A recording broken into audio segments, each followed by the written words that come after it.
Hello and welcome to Ashrit Parvangada's Tipping Points, a podcast where we talk about world historical tipping points that affected me personally.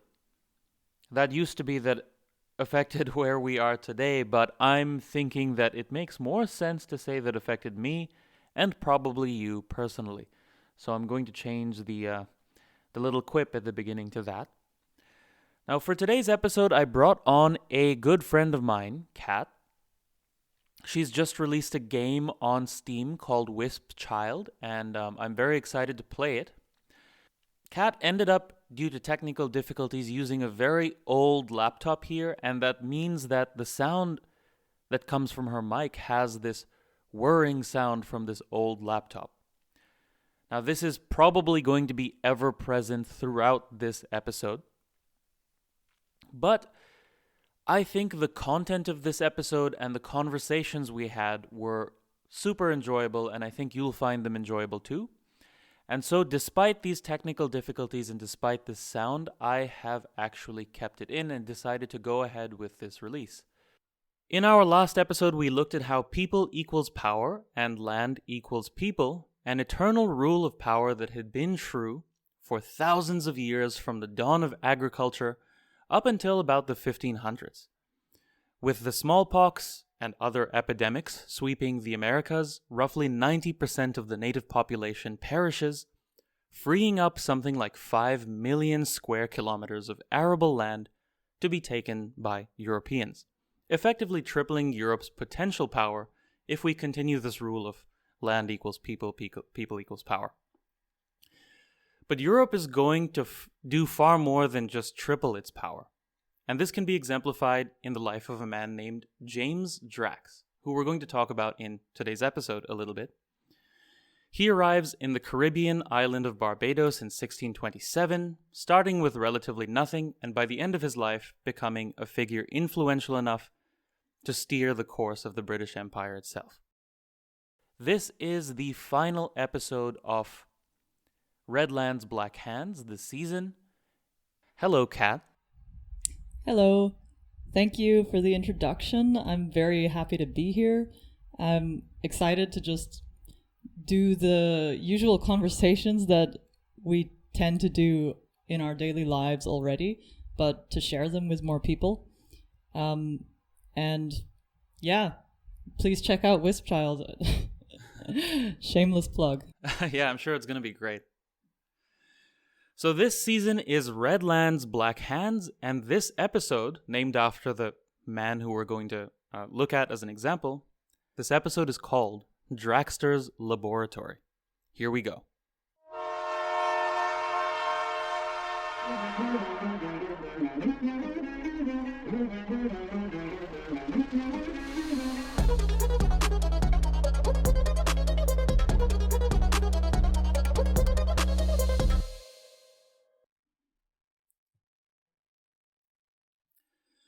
So, as I mentioned, James Drax arrives to Barbados in 1627 as a common archetype for the time, an immigrant from the Old World who wants to make a fortune in the New World. Of course, not every immigrant who arrived in the New World had hopes of a fortune. It would be safe to say that many hoped for a better life in some way, shape, or form. Be they wannabe millionaires like James Drax or peasants who want a small slice of land, which they could never have hoped to have in Europe. Have you heard of indentured servants before? No, I haven't. What does it mean? So this is a pretty interesting concept, which mainly existed as the primary form of labor in the colonies before the slave trade. These are something between free peoples and slaves from European countries. So they were generally Europeans. And they were probably peasants or greatly indebted people who needed to pay back debts, or sometimes prisoners of war or political prisoners from Ireland and Scotland in the case of England. They have a contract for usually something like 7 to 9 years, and once that's over, they become free. But during that time, they're working for effectively free. I think they may get a small stipend just to cover their daily expenses, but essentially they're borderline slaves. I see. So it was quite common to have indentured servants working in these lands? Yeah, it was. So, in the beginning of the 1600s, the majority of the workers on plantations in the Caribbean were actually indentured servants and not black slaves yet, at least in English colonies. So, do you know what the incentive for having indentured servants was, as opposed to just having regular slaves? So, that's a good question. And my understanding of it is that the slave economy of West Africa hadn't yet picked up enough for slaves to be widely available yet in the early 1600s. You might remember from the previous episodes that it was only through the late 1400s and then the 1500s that Europeans even set up small relationships with West African kingdoms. And it began with even paltry amounts of slaves, like 12 or 15, being something impressive, and they would grant governorships to people if they brought back like 10 slaves on a boat, right? Numbers that today we'd think of as like, okay, that's 10 people. It's like a small team of game developers or something. But yeah, back then that was great. But I think over the centuries, this market grew and developed, and it was only in the mid 1600s that it really picked up, where thousands and thousands of slaves were able to come to the Caribbean and were affordable as well. Yeah, that makes sense. So it was a way to fill the labor gap. Exactly. James Drax was, as far as I gather, neither a headwright nor an indentured servant. He was simply a free man who arrived with some cash and a dream to make it big. According to his own account, he arrives in Barbados in 1627 as one of the first immigrants to the island of Barbados in the Caribbean. It's a lush forest, but mostly uninhabited at the time, as in at least uninhabited by European settlers, is what I mean. So Drax and his friends live in a cave and search for provisions. This is his account. They hunt turtles and hogs and start clearing land to plant tobacco on. So the image I have in my head is of a Nathan Drake type of guy, a strong young guy. He's 18 years old when he arrives, starry-eyed, cutting down trees and bushes with a sword, shooting hogs with an early firearm. But there's no doubt that this man was hardworking to begin with. Yeah, that is a unique place to find yourself in, having to hunt down turtles and hogs and just get by with whatever you can. Yeah, exactly. So he comes with 300 pounds. That's not 300 pounds in today's money. It's 300 pounds in the money of the time, which, according to the Bank of England's inflation calculator, is about 66,000 pounds in today's money. Not an insignificant sum, but also he's not a millionaire or a billionaire or anything like that. Yeah. His dream when he comes in is to turn his 300 pounds into 10,000 pounds via growing crops on Barbados. So how does that sound to you at first, Kat? Turning 300 pounds into 10,000 pounds. Very difficult, that it would take a long time, that it would be risky. It sounds like you would need a lot of power and status in the first place to make that actually possible. Mm-hmm. That's my impression as well. It's quite a difficult task. And I was thinking, like, even in today's era of technological advancement, you and I both invest a little bit. I was thinking, if I just put 300 pounds into the S&P 500 in today's era, right, where things are changing quickly, the world is becoming more technologically advanced, how long would it take me to turn 300 pounds into 10,000? So I actually looked into it at a growth rate of 7% per annum, which is, I guess, conservatively what you could expect in the S&P 500 real growth rate, right, excluding inflation.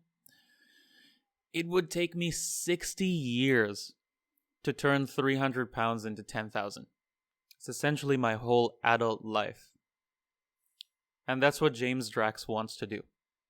In an era where there was pretty much no technological advancement to begin with, growth rates like this were not possible. There was no S&P 500. Stock markets were just beginning for the colonial experience.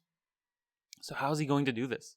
So yeah, I think we think this is a ridiculous dream to have, and I'm sure that even for him and his time, turning 300 pounds into 10,000 is maybe even more ridiculous than it is today. Right? This wasn't an era of economic growth where GDPs of countries grew every year by huge amounts. But it was going to be very soon, but not quite yet. So, as the decade of the 1630s goes by, the labor-intensive growing of tobacco attracts indentured servants to the island. They likely make up the majority of the labor and didn't live great lives, but it could have been worse, as we'll see in just a moment. At this time, more than half of all immigrants to many parts of the Americas was indentured servants from Europe. Gosh. So these were people who were they actually choosing to go and be indentured servants? Probably not. They were probably in debt or prisoners or something, and this was how they served their term, or paid back their dues, or whatever it was. Was there a specific type of... So they were from Europe? Yeah. From a specific country or a specific people? They were Europeans, all of them, pretty much. I see. Gosh. Yeah. Pretty crazy, right? We don't really think of that with the colonization of the Americas. Yeah. It is interesting. I mean, how many slaves were in Europe as well. Yeah, true. You know, it was really surprising for me to read this because I grew up in Dubai, right? And we have a system in Dubai where something like indentured servants are the people building the skyscrapers, and those indentured servants are mostly from India, Pakistan, Bangladesh. They come over, their passports are taken, they work probably for a decade in very unsafe conditions, and one day, most probably, they get their passports back, they move back to their families in India, and they've brought back a greater amount of wealth with them. And I was drawing a parallel between Europe's experience of bringing over indentured servants from Europe to work in the Caribbean, it's about to become a very rich place, much like how Dubai is today. It's interesting that there's this parallel, right, from 400 years ago. Yeah, it sounds like it's a formula that works. Yeah. If there's people who are either desperate enough or in a situation where they don't really have any other choice, then, and yeah, a big need for labor in a place that has a lot of opportunity. Yeah. So it is very interesting and surprising to me as well. I wouldn't have thought that a lot of the labor from back then was from Europe. I know, right? Very surprising. So, these were mostly young men, as you'd imagine, who dreamed of being freed in a few years and then owning their own land. Eventually, the demand for land grew, and these indentured servants couldn't cut it in the role. First of all, they were relatively expensive with somewhat short contracts. Secondly, if they were mistreated, they could complain to the local magistrate. After their term was complete, they were paid freedom dues as well, which could take the form of land. So because these were European Christians who were from the same countries as these other people, as much as the landowners wanted to exploit these indentured servants, they were offered a certain degree of protection from horrible mistreatment that made them somewhat expensive to use as labor. Secondly, they were mostly from cold climates of Europe, and they had remarkably high death rates. You know how we spoke about how when Europeans first went to the Americas, most of the population died in the Americas? Well, as connections are made between Africa and the Americas, tropical diseases make their way to the Americas as well. But, surprise, surprise, Europeans from cold climates weren't used to tropical diseases. So between 33 and 50% of people died before they were freed. They died from yellow fever, malaria, and other diseases. So these were the indentured servants. Pretty much half of them died. Gosh, yeah, that is a bad deal. Yeah. 50% survival rate is not something I would bank on. It's not something I would hope anyone would have to do. But yeah, I can see why that would not be so economically advantageous if 50% of your servants die and you still have to pay them some freedom pass, so they still have some labor protection. Another thing that causes pressure away from indentured servants is that in the 1630s there was a slump in tobacco prices, and this causes a shift in Barbados's crops and generally in the Caribbean over time from tobacco to sugar, which is even more labor intensive than tobacco.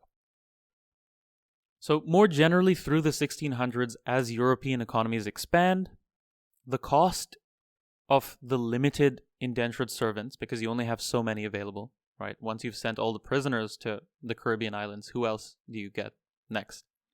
So the cost went up.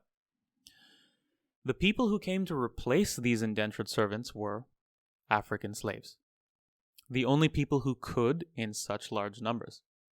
They were more resistant to tropical diseases and the weather, right? The weather was hot and tropical.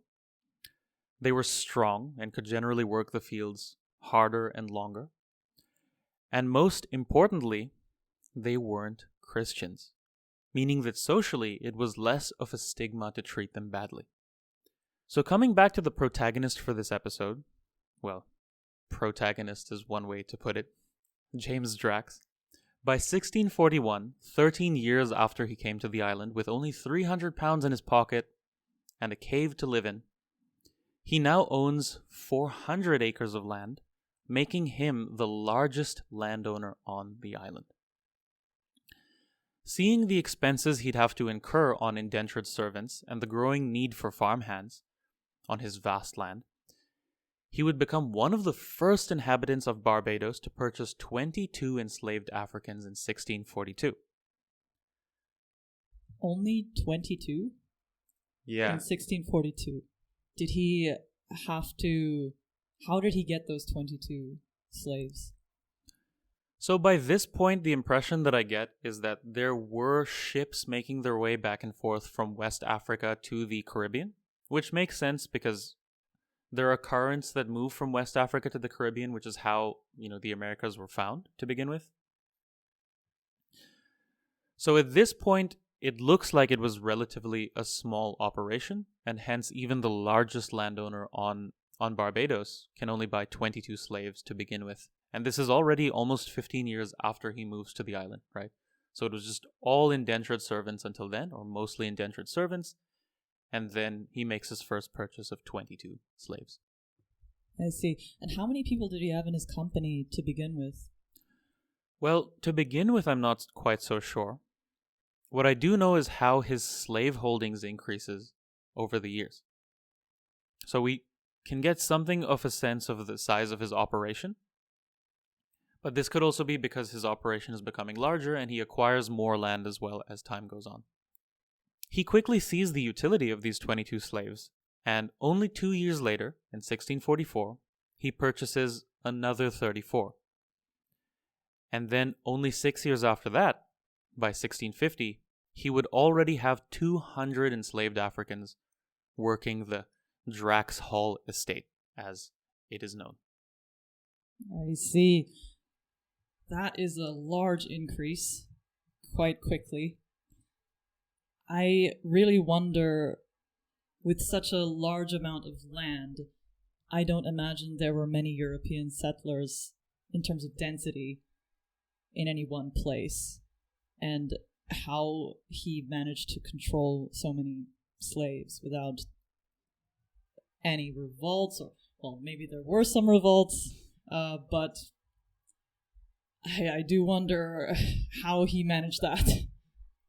That's a great question. They did have some methods that they used to actually separate these slaves, which we can get into now a little bit. So, one thing is that if the slaves were treated way too badly, then they would revolt. I forget the guy's name, but there was another contemporary of Drax who was also a large landholder on Barbados.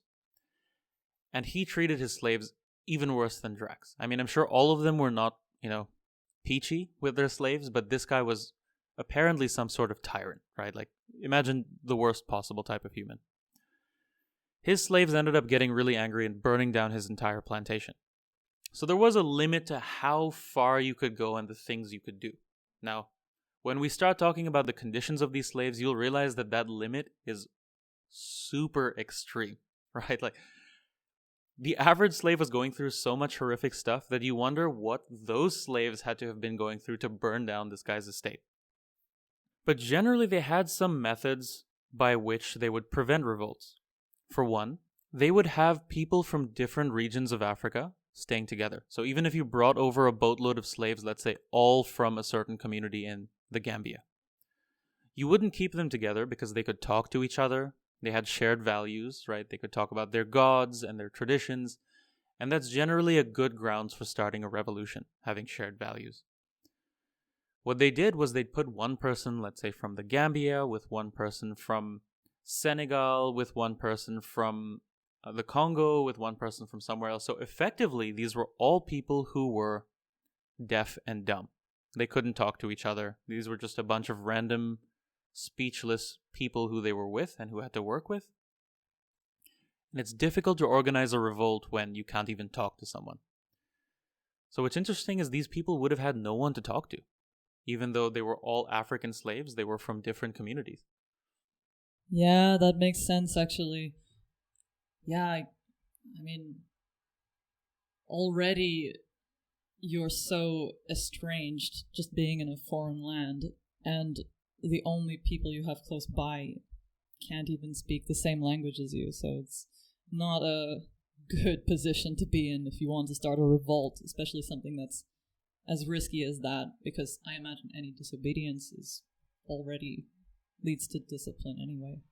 Now that we've established how James Drax started off his plantation empire, through his trial and error and many archetypical plantation owners just like him, on the vast free land with armies of slaves, these plantations start to lay down the foundations of the modern world itself. Okay, so before we keep going, I just want to go back to Draxter himself a little bit, because thinking about it, this guy was only 18 in a world where leaving your home country was basically unheard of, or very, very seldom happened.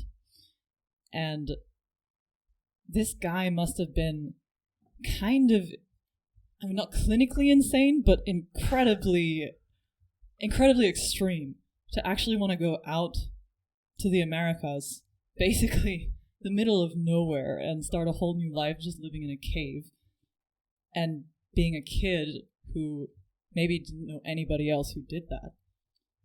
I just find that insane. He might well have been. I mean, maybe the archetypical person who took these journeys and decided to start a life in these countries was actually a psychopath of some kind. I mean, you might have had to be. Especially the people who did it voluntarily. Like the indentured servants were kind of forced into going, but this guy was just like, I want to go, you know?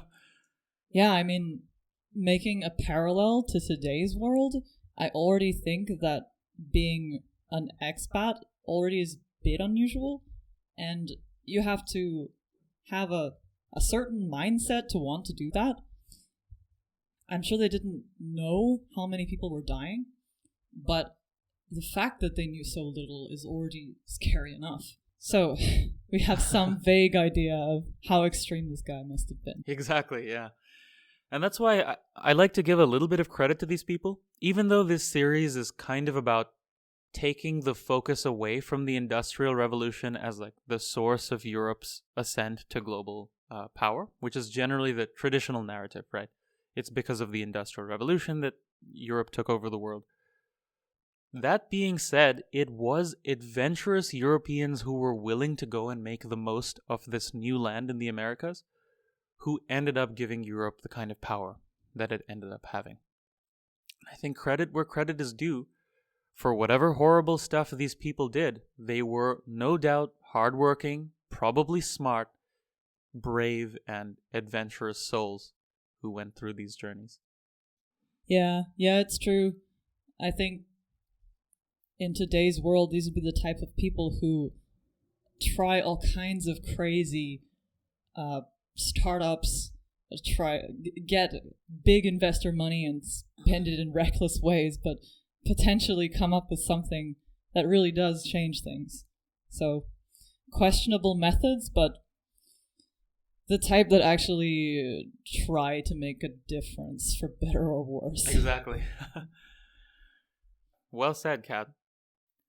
So, one of the things I want to talk about in this episode, and this episode is called Draxter's Laboratory, and that's because in James Drax Hall Estate and various plantations like it, you get a laboratory of conditions where the foundations of our modern world are set.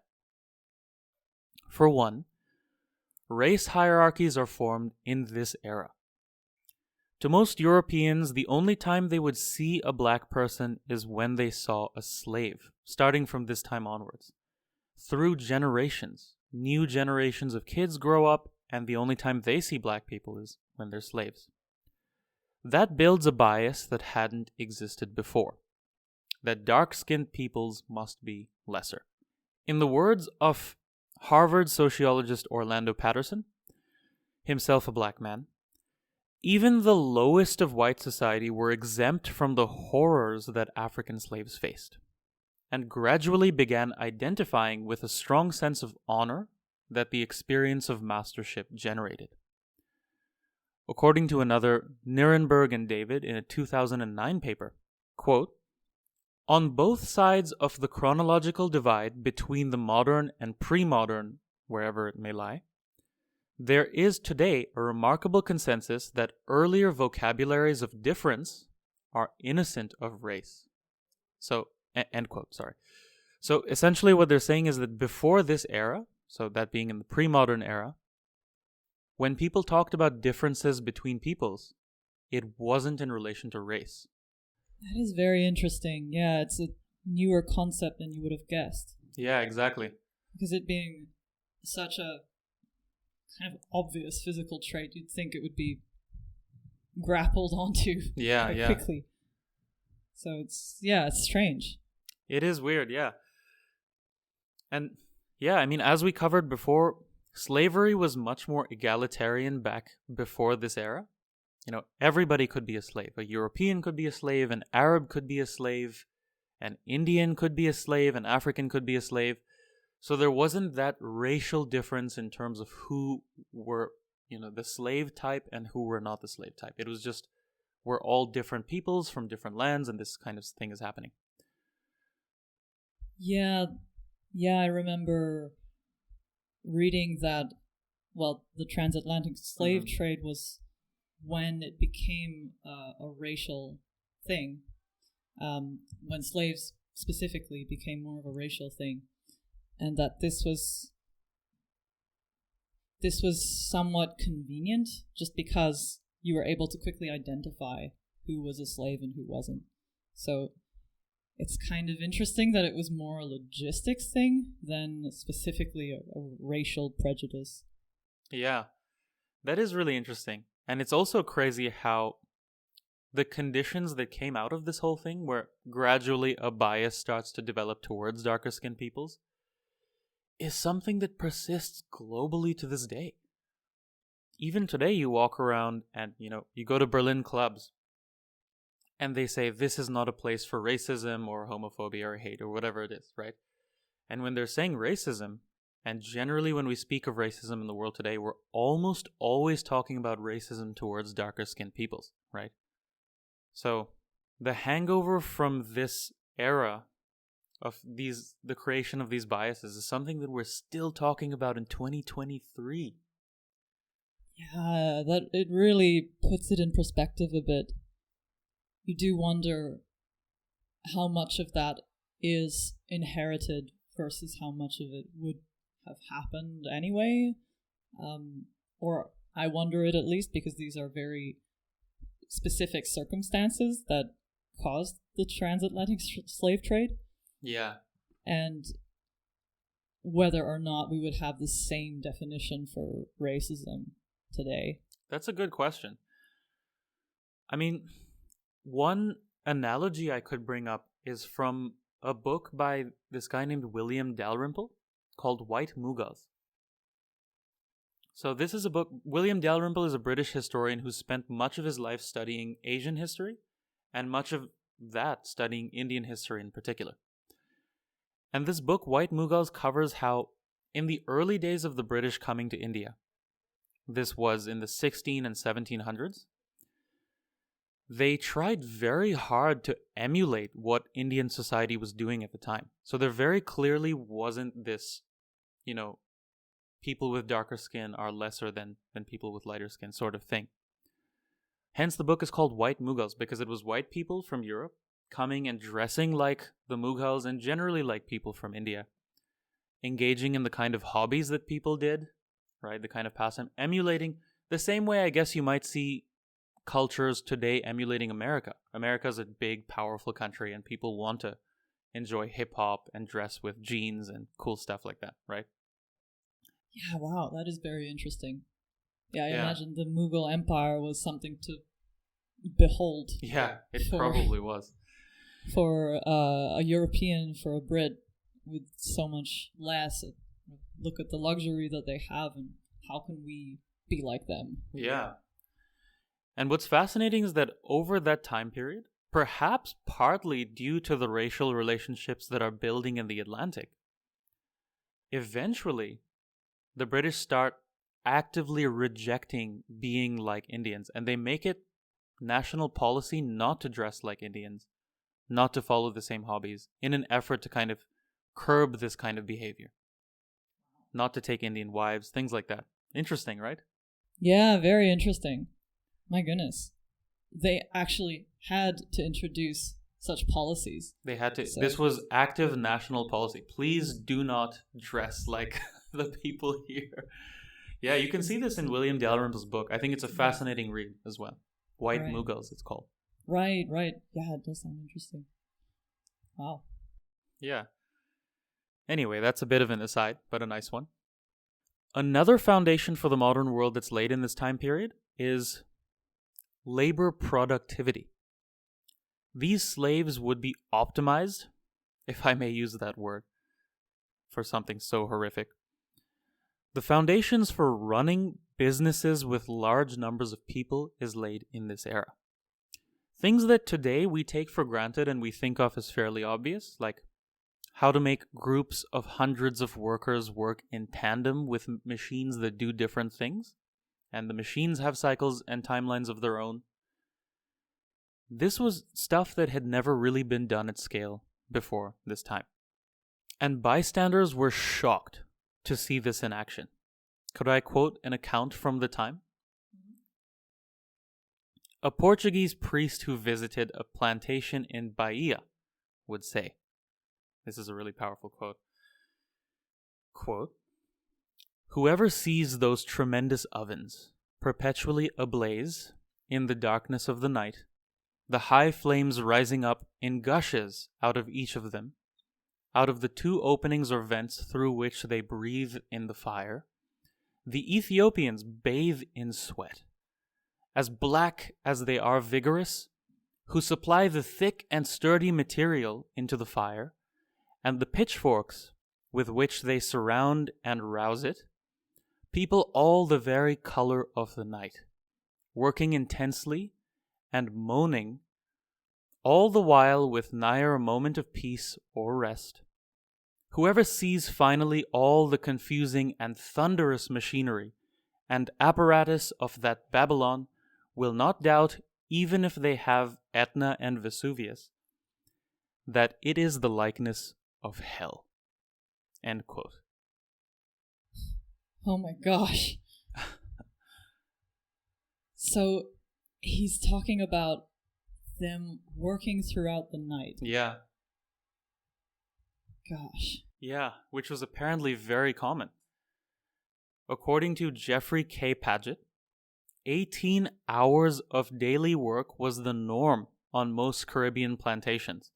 There would be about 2 hours for other activities, and most slaves on these plantations would get 4 hours of sleep a night. Oh my gosh. Yeah, that does sound like hell. On 4 hours of sleep, I can barely go to work, to a comfortable office. Yeah, it's quite horrific. And you would think, okay, these conditions are not optimal, and that the slaves would rebel. But of course, measures were taken to ensure that they didn't, right? They were deliberately put together from different regions of Africa. They didn't have much time to learn each other's languages since they were working 18 hours a day, right? The remaining 6 hours that you have isn't quite enough to teach each other things. You're probably mentally exhausted by that point and physically exhausted. And some of the things that they went through during these 18 hours of work were also horrific. They would lift large vats of animal and human feces for fertilizing the fields. These vats were lifted over their heads, and the leakage from which would perpetually wash over their faces, which produced high disease rates.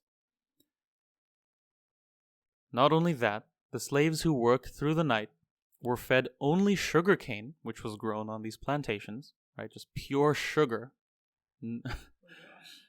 to keep them humming like zombies, moaning, as the priest describes in that quote. Yeah, it's quite horrific. This reminds me, when I was reading this, it reminded me of that song by Harry Belafonte. Have you heard of it? It goes, Deo, me say Deo, daylight come and me wanna go home. Have you heard it? It goes, I don't think so. work all night on a drink of rum. Daylight come and me wanna go home. Stack a banana till the morning come. Daylight come and me wanna go home. Yeah, I do recognize it. You heard it? Yeah. And I used to think it was such a happy song. When I first heard it as a teenager, it's like, daylight come and me wanna go home. I used to listen to it when going home after a party or something, and like, okay, yeah, daylight come and me wanna go home. But actually, it's a horrific song about the slave experience and working all night. I mean, this has traumatized me now going forward. Oh my god, yeah. It sounds cheerful. It does sound cheerful, which I guess is how they would have had to sing to keep going in these conditions, right? Yeah. I don't think we have very many personal accounts of slaves. We don't have very many. Yeah, that is sad. Because they were mostly illiterate and languageless, because they would have been kept away from people. So especially the first generation would have still remembered their language from where they came from. But can you imagine once they started having second generation slaves who also had really no one else to talk to except their parents? And what's interesting is that just like in Harry Belafonte's song, he uses a dialect of English that's very different, right? Daylight come and me wanna go home. And that's because most of these slaves learned English as the only language they could use to communicate in by listening probably to the plantation owners. And of course, their grasp of grammar wasn't that great. So you start to get what we know as today the African American or Caribbean dialects of English, which are made by languageless people trying to grasp at languages from plantation owners. Wow. Isn't that crazy? Yeah, that is crazy. That really gives it a different perspective. It does. Yeah. Can't imagine that. Imagine being a child growing up as a slave and that being the only reality you know. I mean, you probably weren't necessarily kept close to your mother, I imagine. Yeah, probably not. You may not even have survived most of the time. Yeah, and the life expectancy of an African American slave, do you know what that is? I do have it here, yeah. It's quite horrific, actually. Mortality rates, so the life expectancy was something like 5 years. Wow. But the thing is, the supply of slaves from West Africa was so abundant that it was cheaper to buy new slaves as a commodity than to keep the slaves working on your plantations well-fed and healthy. So that, they'd come in, it's like a meat grinder, right? Even though technically this is one of the reasons they moved away from indentured servitude.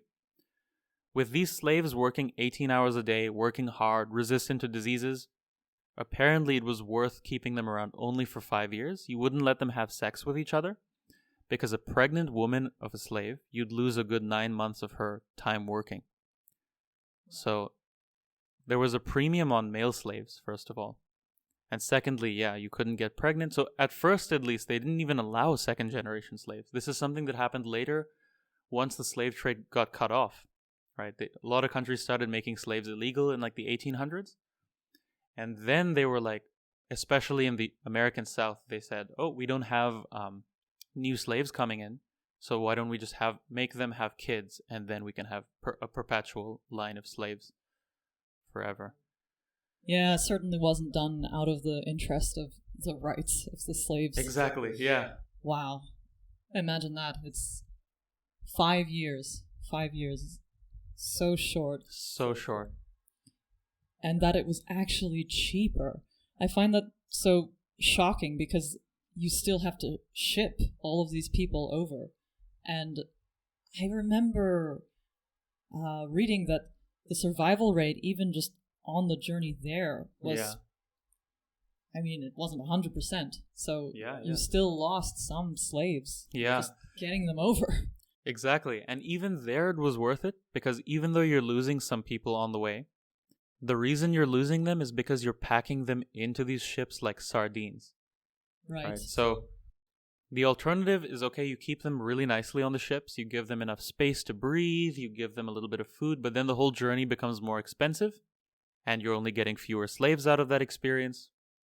So, yeah, they decided that the more economical way to transport slaves was to literally shove them into these ships like sardines, right? Very little room to move, very little room to breathe, very little food just to sustain themselves.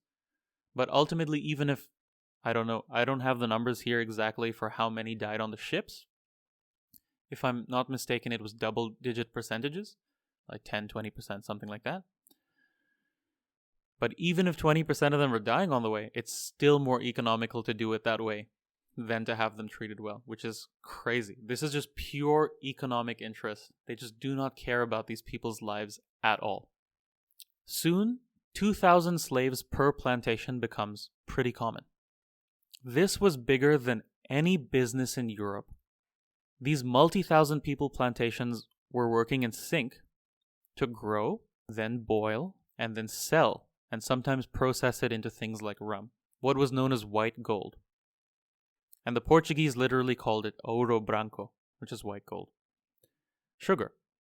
And this created learnings that would be exported to Europe for the age of factories and the Industrial Revolution, which came after. The biggest businesses in Europe would only exceed the size of 2,000 people, which was common in the plantations, by the mid-1800s, 200 years later. And yeah, the learnings from these plantations are used, such as modern accounting practices and things like that. There's a couple of examples going forward of how this takes shape. I can maybe bring up one quote by the Harvard Business Review. So this article in the Harvard Business Review is called Plantations Practiced Modern Management by Caitlin Rosenthal from 2013. Quote, slaveholding plantations of the 19th century used scientific management techniques and applied them more extensively than the factories thought to be their originators. End quote. I see. Wow, so many of the Industrial Revolution work practices were actually founded or originated in the Americas and slave plantations. Exactly. Yeah, there was simply so much money to be made and so much optimizing to do, and you could do whatever you wanted because you had so many African slaves, right? And you could afford these African slaves because the cash crops were so valuable. That even increasing efficiency by 5 or 10% could mean that you made another fortune, right? Yeah, I think we're seeing the perfect storm of somebody like Draxter with crazy ambition and kind of an unhinged personality and totally unregulated capitalism. Totally unregulated capitalism is a perfect way to say it.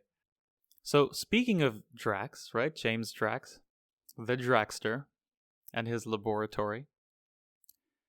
How much did he make? He came to Barbados with 300 pounds and dreamed of making it at 10,000. And yeah, 300 pounds, using the Bank of England's website, 300 pounds is 66,000 in today's money. And he wanted to turn it into 10,000, which is in today's money, 2.2 million. Well, good old Drax would end up far exceeding his goal. By the time he leaves Barbados, his sugar plantation is producing 10,000 pounds a year. Wow. Yeah. Not bad. Not bad at all. And that's every year. 10,000 pounds. So his goal for all-time money was what he ended up making annually. He ends up making, in today's money, 2.2 million a year, which we think of as not... It's still quite a lot in today's money. But we also think of it as quite a lot in today's era where everybody is super productive. Everyone has computers. Everyone has machines. This was in an era where he made 2.2 million and nobody else had this kind of money.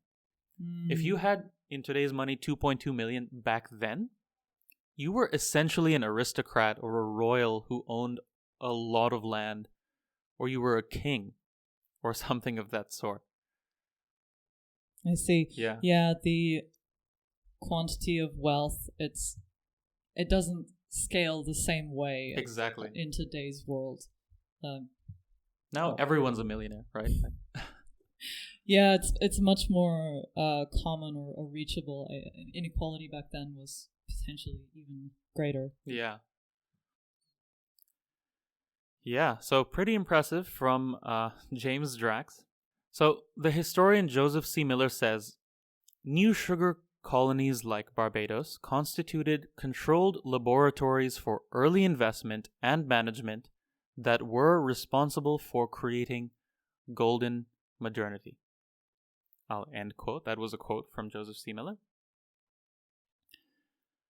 Industries that we think of as staples of the modern world, like banking, finance, insurance, and shipping, like, you know, with this whole Ukraine war situation, one of the most powerful things that Europe did was cut off Russia from its insurance companies. I don't know if you heard about that.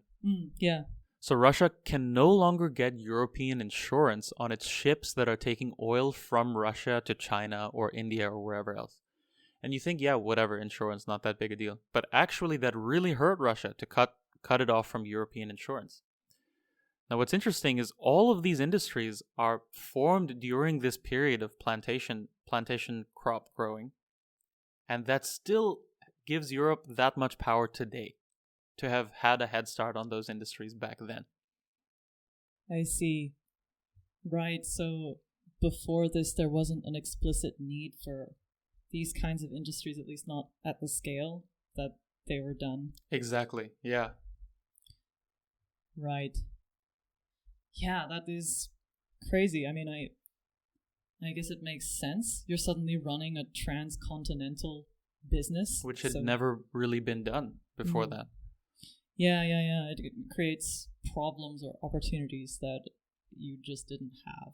It's also no secret that the first stock markets in the world, like I think the first one was the stock market created in the Netherlands for the Dutch East India Company. Now that wasn't for the Atlantic, it was for India and those regions.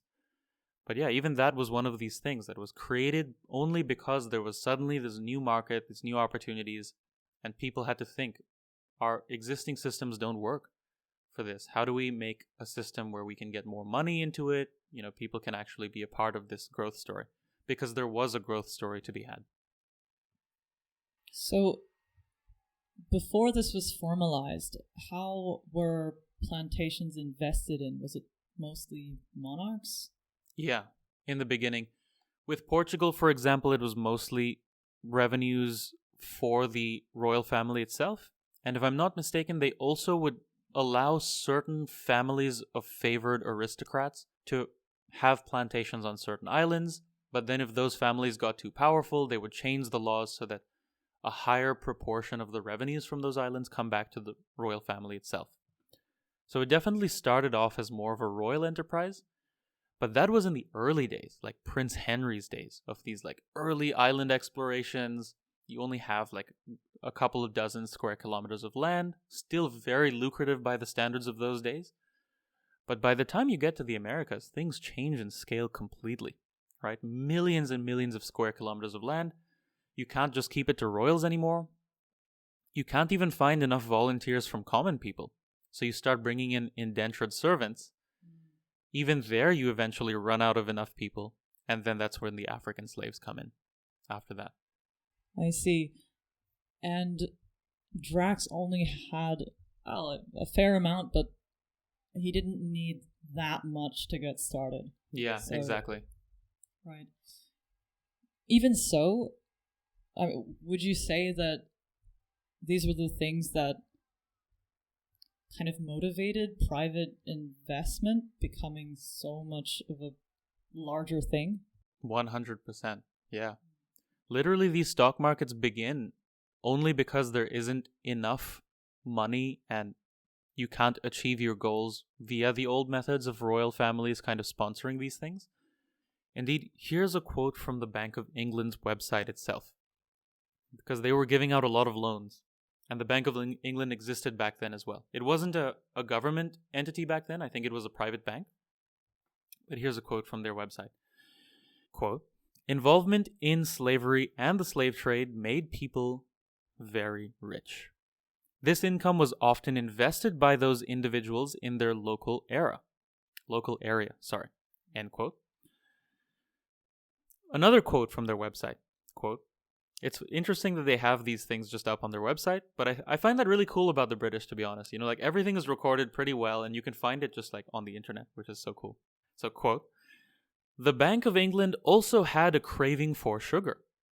Luxury silverware was used to serve coffee and tea, sweetened with sugar at formal dinners." End quote. That's incredible, really. So the British afternoon tea is the result of so much plantation work in the Americas and this opportunity that they had from all of this free land, basically. The very development of what we think of today as British culture, right? Tea and silverware and formal dinners really all started in this era, to some degree at least. Now, there was a story which I don't have here. I intended to put it in here, but I don't have it on me right now. About when this sugar era starts, one of the monarchs of England actually sets up a sugar party of some kind. I forget the exact details, so don't quote me on this, but she has sculptures of sugar in this thing. You know, the way you might think of people having sculptures of gold or whatever today, she just had sugar sculptures. And the whole party was themed around sugar. So she was serving cakes and like sugary desserts. And we think of cakes and sugary desserts as trash food now. But back then, this was like food with gold dust in it or whatever, right? Like the equivalent of super, super luxurious fine dining back then. Wow. Yeah, that is incredible. Very eccentric. In fact, I would say British cuisine is not known for being amazing, putting it lightly in that way. But we do have some quite good desserts. I agree. There seems to be a strong dessert culture. It's just some speculation, but maybe this hype of the white gold is part of that. That seems extremely likely as far as I can tell. Because yeah, before that there simply wasn't sugar available. So I have some data here that we can put things in perspective with. In England in 1300, sugar cost about $600 per kilogram in today's money. $600 per kilogram. That already sounds like a lot, considering that we today, at least in, let's say, in Germany where we live, we earn, on average, the average person in Germany earns about $60,000 a year. Even so, $600 for a kilogram of sugar, so a little bag of sugar, seems excessive. Most people would choose simply not to buy that. Back in this era, most people were earning on average about $1,000 per year in today's money. Maybe 1,200, something in that range. And in that era, sugar cost $600. So half a year of income, that's if you were just able to save your entire income. Half a year of your income for a single 1 kilogram bag of sugar. Oh my gosh. Yeah, I can't really think of an equivalent that makes sense to compare that to in today's world. Gold, maybe? Yeah, potentially gold. Even so, so nobody would eat sugar. I mean, besides the extremely rich, this was the highest tier of good that you could get. Sugar was truly a luxury product back then. So, yeah. Those are the various ways in which the foundations of our modern world were laid during this time. And another interesting way, which kind of starts in the era of Prince Henry already, when he starts colonizing these islands like Madeira and the Azore Islands, is that for the first time, people come from all over Europe to a certain location only to make money. And then they move on once they've made their money. We think of this as normal today. You and I are expats. We've moved for various reasons and we eventually may leave. And it's normal in today's world, right? People might go to London or New York to make money and then they go home afterwards. But back then, generally, commerce followed people. If people moved to a certain place or food could be grown in a certain fertile region, commerce kind of came there to support that economy that was going on in that place. This was the first time where people, by and large, started traveling large distances purely to make money. So that's pretty interesting. Almost like a freedom of movement of people and a freedom of labor that, again, hadn't really existed at scale, at least, in the world before this time. Yeah, I can imagine. So even people who were not from very high social standing would be able to go and make money. And do you know if it was common for people to go back, or once they went, they just stayed and were part of that economy? I don't have very many stats on me right now about this. Actually, I don't have any stats about this particular thing. I do have a lot of analogies. So, for example, Christopher Columbus made a few trips back and forth. If I'm not mistaken, he did 4 trips to the Americas to begin with. And what's also interesting is Columbus was not from Spain. But this was common back in those days, right? People who were on the ships were not from the same place where that ship was from or from where the funding came from. And they would make trips back and forth. It became fairly easy at a certain point to go back and forth. Easy, again, by today's standards, very difficult, but by the standards of that time, it would only take like a couple of months to go back. So, yeah, we've been talking about Europeans moving over. Why was there not as much interest in India, in China, and other places to seize some of the wealth in the Americas as well? That's a great question. So, my guess is that in India and China, people didn't know this was happening, first of all, simply because it's so far away. And secondly, because the Muslims were controlling the supply of all of these goods and of slaves who were coming from, various regions of the world. And I assume that because there was kind of like this block, a great wall, you could say, of hostile enemies because of the Crusades, the Christians and Muslims did not like each other, that information flow as well between India, China, and Europe was very limited. Very, very. You might have like a monk or a pilgrim going over from Europe to India or vice versa, but by the time they get home from their journeys, usually by way of Chinese whisper, they would be telling stories of like dragons and giant monsters and things like that. So I'm sure there was not very good information flowing between these regions. Yeah, absolutely. I can imagine. I can only imagine. Yeah. And perhaps there just wasn't enough interest or curiosity about it because they had been trading with Europeans for a while anyway. Yeah. And didn't maybe see the need Yeah. to understand what was happening in the Americas. Yeah, I think that's a big part of it as well. There are various analogies of Indians and Chinese monarchs or just powerful people who have interactions with Europeans during these times, where you can very clearly see that they're comfortable where they live and they have no reason to go out looking for other things. I can bring up a story from the first European to ever set foot in India from the route around Africa. His name was Vasco da Gama. Would you like to hear his story? Yeah. So Vasco da Gama finally arrives in Kerala in May 1498. Okay, ages ago. It's a momentous day, considered the first day Europeans made maritime contact with India. For realsies this time, because Columbus actually arrived in the Americas a little bit before this, a couple of years before this, and he thought he arrived in India, but he actually didn't. So Diaz arrives in India thinking he's the second person to discover a route to India, but in reality he was the first one.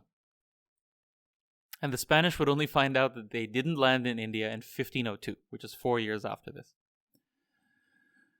So this being the real India, the Samudri of Kerala, who's kind of like the king of this area, the Samudri of Calicut, hears about the arrival of a foreign ship, and he goes to Kapadu, which is the place where they arrive, to receive them with the traditional Indian hospitality. He encounters Arab, African, and other Asian merchants quite regularly in his life, but never European sailors. This is the first time ever that European sailors have landed in India. So this is big news, and deserving of a welcome. Vasco da Gama receives a grand procession of 3,000 armed soldiers and an interview with the king himself, where the king asks, "What brings you to the Malabar coast?" The Portuguese replied that they have come in search of Christians and spices. Can you believe that being your opening line in a business meeting with the king? Right? You apply for a new job and you say, "I came looking for Christians." The honesty is something. What's crazy is that for Europeans, especially back in that era of the late 1400s, that was life. Crusades, religious struggle, their whole worldview and their whole frame of mind is very, very deeply rooted in Christianity. So for Vasco da Gama, it's totally normal. He's probably thinking that the king thinks this is an impressive answer, right? It's probably showing up being like, "I came looking for Christians and spices," and he's expecting like an applause, I'm sure, right? Like, "Yeah, what a good Christian," or whatever. Because they really believed like, we're here to save the world by converting everyone to Christianity. These people were mostly zealots, including Columbus, by the way. Yeah, people who we would think of today as like ISIS level extremists, they were just the explorers who were going out back then. I see. It's crazy stuff, yeah. Yeah. That's the motivation that you might need to make such a journey. Exactly, yeah. You had to believe God was on your side, right? So, this account doesn't say how the Samudri reacted, but I would imagine he didn't take it as the best introduction. He probably didn't even really know what this means, right? Like, there were Christians in India at the time, but it was a very small community of people who had run away from the Middle East like ages ago. So then the Portuguese present their gifts to the Zamarin. Zamarin is another word for the Samudri. 4 scarlet cloaks, 6 hats, 4 branches of corals, several brass pieces, a chest of sugar, 2 barrels of oil, not the oil that we know of today, but like oils from natural ingredients sort of thing, and a cask of honey.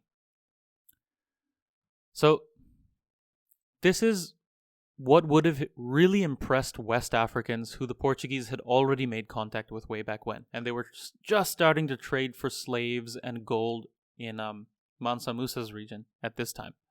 So these are things that West Africans who were very cut off from the rest of the world would have been like, "Oh my gosh, wow, a brass tub. But our homeboy Vasco da Gama is now in India, right? Which is a very different place. These gifts understandably failed to impress the Zamarin.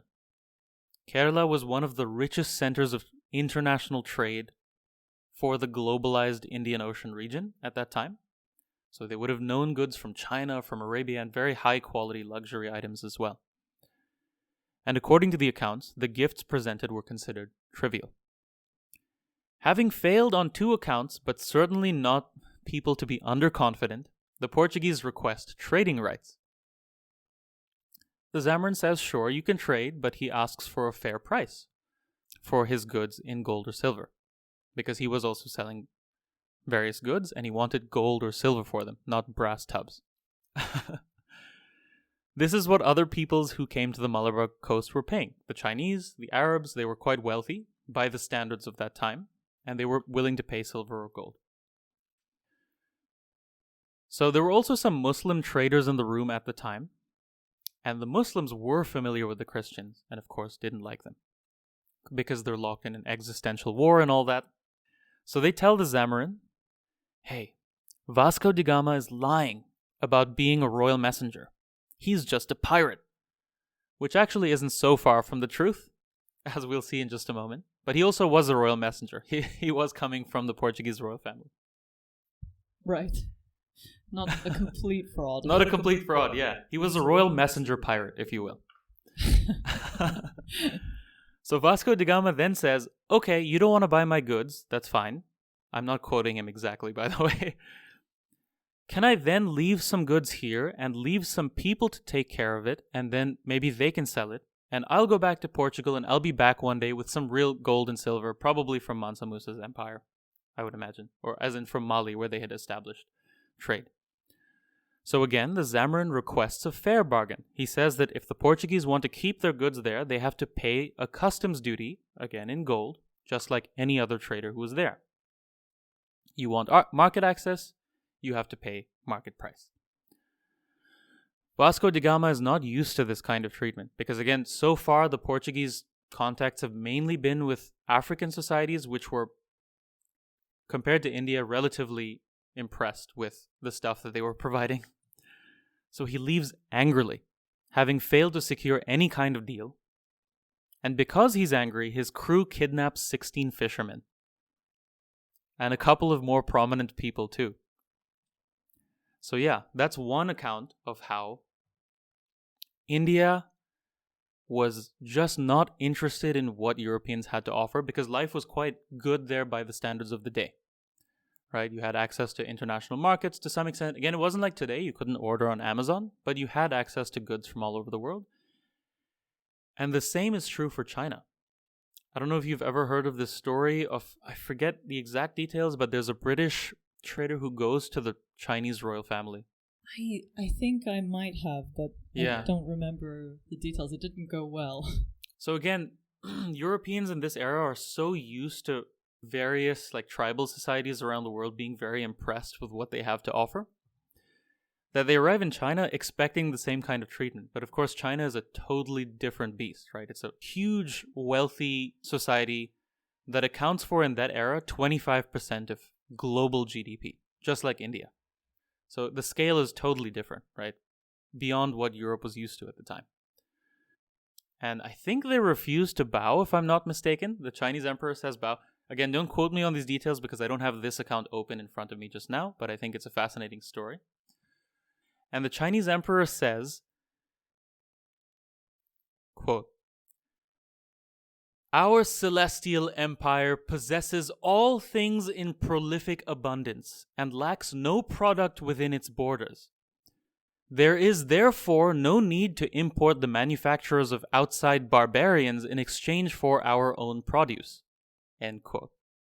So that was essentially, I think that's related to why India and China didn't really go out looking for stuff around the world, because they were already very vibrant regions of commerce at that time. Yeah, it makes sense. I think also going back to your last episode where China and India had high amounts of arable land and high population, just the wealth was so much more I do wonder, though, there must have been a change once Europe set up their plantations and all of their trade and got much more wealthy. There must have been a shift in mindset there when I presume that trading still continued between Europe and India and China, and them bringing in a lot more sugar, just a lot more stuff. How did the perception of Europe as a world power change for other kingdoms in the world, like China and India, as the wealth increased so quickly? Yeah, that's an interesting one. Now, I don't have an exact timeline of how those perceptions change over time. But what I do have is a timeline of how Europe increases its capabilities over time. And I think it's by way of this increasing of capabilities that it's able to go to the negotiating table with India and China on firmer footing. Right. So, coming back to our hero from the episode Humble Beginnings, which was ages ago, Prince Henry of Portugal, as he's discovering these various islands in the Atlantic, he decides to start planting sugar on them. Now, here's an idea of the kind of scale that he starts with. In 1470, one of the best sugar producers in the world, Cyprus, produced about 300 tons of sugar per year. Not bad for a medieval place. Significant. Yeah, it's something. It was one of the best ones in the world, 300 tons per year. 3 decades later, by 1500, the Portuguese island Madeira produces 10 times that much, already making it the world's greatest sugar producer. Now, Madeira means timber in Portuguese. The timber from the island is used to feed the furnaces of the island so that sugar could be boiled. So another 3 decades after this, in 1530, the island of Madeira is stripped bare of the trees that could be used as timber, and the soil quality is ruined. So they move on to other islands, Sao Tome, and each time they go, they iterate a little bit on how they're producing sugar. Sao Tome would surpass Madeira by 1550, and already by 1620, Brazil would export 15,000 tons of sugar annually.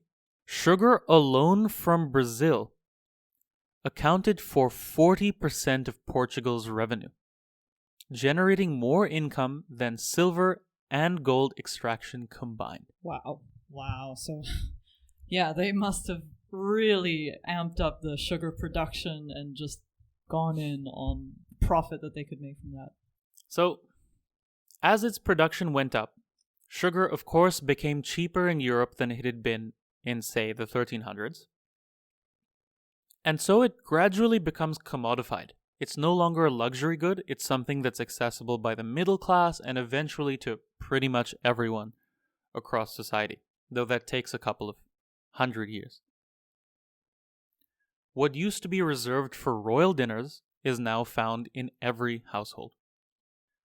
For the average person in medieval times, even for rich people, things as simple as sugar, clothing, metal were extremely expensive.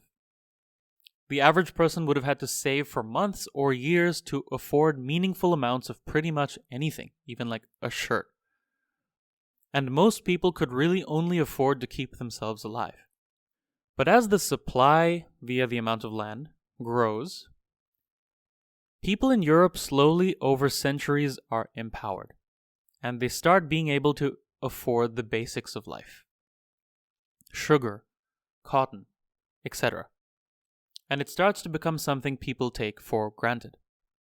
So Europe becomes the first region that, on a society-wide level, has people that are lifted from subsistence farming to having at least the bottom tier of their hierarchy of needs fulfilled, like nutrition, clothing, safety from the elements, things like this. This leads to what's known as the Great Divergence. There's a historian, Allen and R.C., who published a paper in 2001 called The Great Divergence in European Wages and Prices from the Middle Ages to the First World War. And in this they cover how per capita income in Europe increased over time. So we were talking earlier, we weren't recording it, but we were talking earlier about how if you have even a smaller population, as long as their per capita productivity is good enough, you can be a very powerful country. Hence, Japan, even with only like 100 million people, has a higher GDP than India, with 1.4 billion people, at least for now. That's because the average Japanese person is producing about 50,000 US dollars worth of stuff per year, and the average person in India is producing only 2,500, maybe 3,000 now.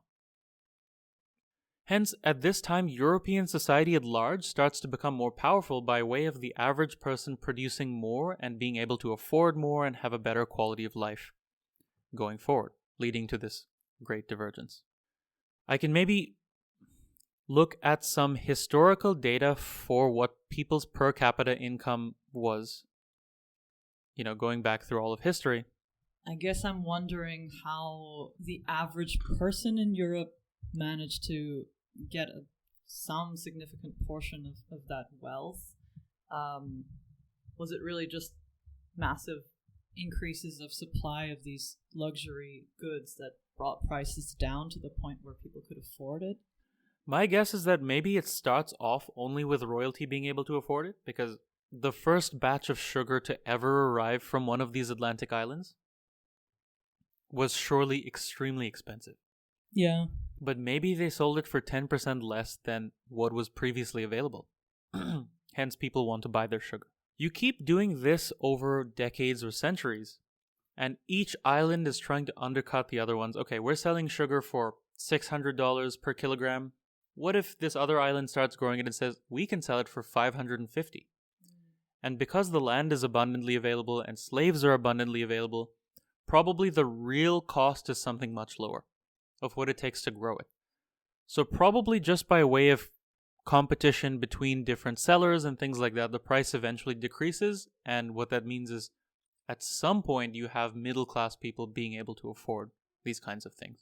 Yeah, that would make sense. So yeah, just enough competition, enough supply, then the price goes down. And perhaps also people being able to invest their own money and getting some dividend from that.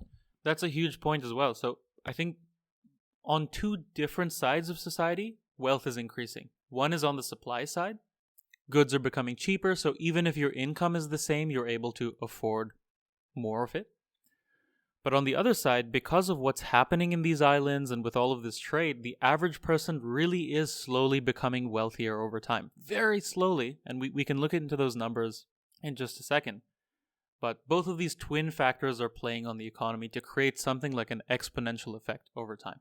Yeah, because I would somehow assume at first with this kind of system that it would be only the company owners themselves who would be able to profit off of all the sugar and all the new produce. But it's interesting that it actually did have an impact on average people as well. Yeah, that is quite fascinating. So should we dig into some of the nitty-gritty numbers now, the economic numbers? Yeah, let's hear the numbers. This is always the fun part. So, historically, most people's incomes have been mostly flat for all of agricultural history. Let's say somewhere between 800 and 1,500 US dollars per year in today's money, including in England. In the year 1400, an Englishman's average annual income was £1,000 a year. In 1500, it's exactly the same. In 1600, it's exactly the same. Then you start getting the Caribbean, and these sugar plantations and these colonies. That's when England gets in on this whole colonial experience. By 1700, the average annual income is £1,600. So a 60% increase in a century. Now again, in today's terms, with all of our technology, we see these kinds of growth stories happening often, right? India, Indonesia, China, we see this stuff. But that's because these are places that are only recently implementing all of the technology of the last 3 centuries put together. And that's how you get these kinds of growth rates. But back in 1600, this is before the Industrial Revolution. The Industrial Revolution starts taking place in the 1700s and really only kicks off in the 1800s with like railroads and stuff like that. So a 60% change between the year 1600 and 1700 is huge. Only 50 years later, in 1750, it's 2,000 pounds. Wow. And by 1800, it's 2,300 pounds. Now again, poor by today's standards, no doubt, but a huge shift in tangible quality of life of the average person. So by 1800, England has roughly the same quality of life in material terms as an average Indian today in 2023. Gosh. Yeah, wow. That's quite something. Yeah, I'm getting a sense of where the high British society kind of started, like 1800s. This Pride and Prejudice era where high class Brits would have a fair amount of wealth, like, and it wasn't just royalty, it was kind of regular middle upper class people. It's very interesting. Yeah, it is super fascinating. So coming back to the 1600s and our protagonist, James Drax, he ends up becoming so wealthy that according to the account of a Ligon, I'm not sure how to pronounce this, Ligon, from Barbados, he would live like a prince. He becomes an active member of British politics and ends up getting a knighthood for supporting the parliamentarians in the English Civil War. By 1700, tiny Barbados is supplying half of all of Europe's sugar. More than Brazil, which 100 years before had supplied all of Europe's sugar. So that's another analogy of how the scale is just very quickly changing dramatically. Yeah, there must have been crazy amount of wealth coming out of that. Do you know, as a percentage, how much much of the economy, the world economy, was based on sugar or coming from sugar? So, in terms of the global economy, I don't know for sure. For France, between the years 1738, roughly, don't quote me on the year exactly, but between the mid 1700s and the year 1800, which is considered a period where France developed economically a lot, it's estimated that something like 15% of the economic growth that France generated came from its Caribbean colonies. Wow. And that's between the mid 1700s and the 1800s, where the Industrial Revolution had already kicked off.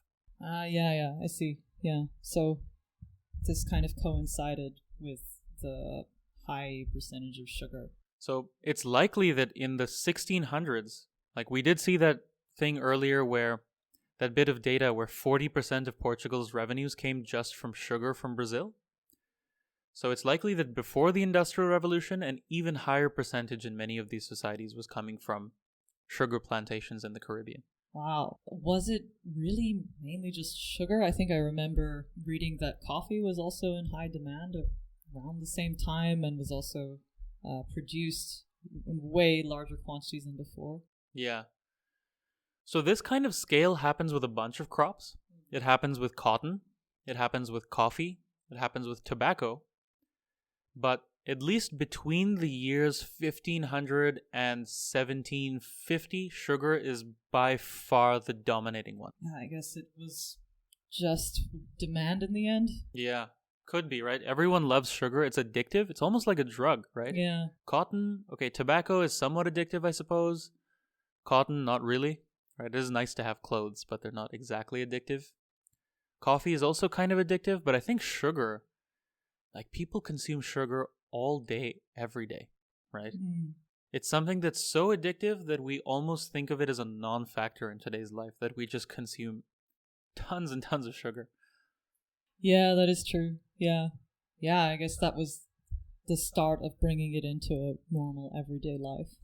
Malachy Postlethwaite, a leading British economist of the early 1700s, who was the predecessor of the famous Adam Smith, who you might have heard of, the father of capitalism.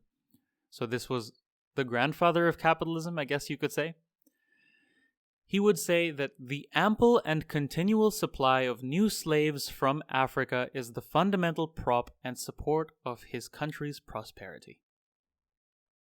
So there's another little interesting tidbit. Yeah. The founding of capitalism very much ties in there.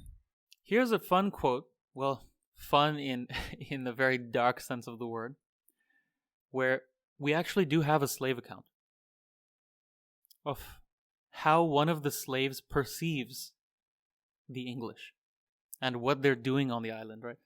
Again, we think of all this stuff as totally normal. Like, okay, yeah, you have like windmills that are making stuff and you have people working in tandem and the machines are putting stuff together. This is just normal parts of business activity. But from a slave's perspective, it's almost like magic. That's how new this stuff was back then. An anonymous Barbadian slave says in 1676, quote, "The devil was in the Englishman, that he makes everything work. He makes the Negro work, he makes the horse work, the ass work, the wood work, the water work, and the wind work." End quote. That's a nice quote. Yeah, sounds yeah, kind of supernatural. It's definitely an impressive engineering feat to make that happen. Do you know a bit more about what engineering revolutions came from all this need for producing more sugar and other kinds of crops, besides what we've already touched on a little bit? That's a great question. It's not data that I have on me here, but perhaps again with a couple of analogies, we can kind of get a sense of the evolution of engineering and machinery. Do you know what the first machine was that they say kicked off the Industrial Revolution in England? No, wouldn't say so, no. Well, it wasn't the machine that kicked off the Industrial Revolution, but the spinning jenny, according to Britannica's website, was a hand-powered machine for spinning wool or cotton, patented by James Hargreaves in 1770, and this is said to be a significant factor in the industrialization of the textile industry, which was a very large industry at the time, relatively. Okay. And of course, the only reason that you want to be automating the spinning of cotton or the value addition to cotton is because you're getting so much cotton. Yeah, it's just dealing with incredibly high volumes of a very specific good. But yeah, I get the sense that, so we mentioned it earlier, that the Industrial Revolution was somewhat paved the way, the transatlantic slave trade paved the way a bit to the Industrial Revolution. Which is crazy because I usually think of it, at least the way that I was taught and the way that people generally speak about the Industrial Revolution, is that it happens in the reverse order, right? Where first the Industrial Revolution happens, which makes European society more powerful, which leads Europe to conquer Africa and thus acquire the slave trade. And then Europe conquers the world after that. At least that's the narrative that I grew up kind of learning or absorbing from the world around me. Was it similar for you? Yeah, I would definitely say so. I imagined that the Brits, the Spanish, the Portuguese, they had great technology, and that allowed them to sail and conquer lands that were far away from themselves. It's not a small feat anyway. Yeah, so I think that's generally what most people believe.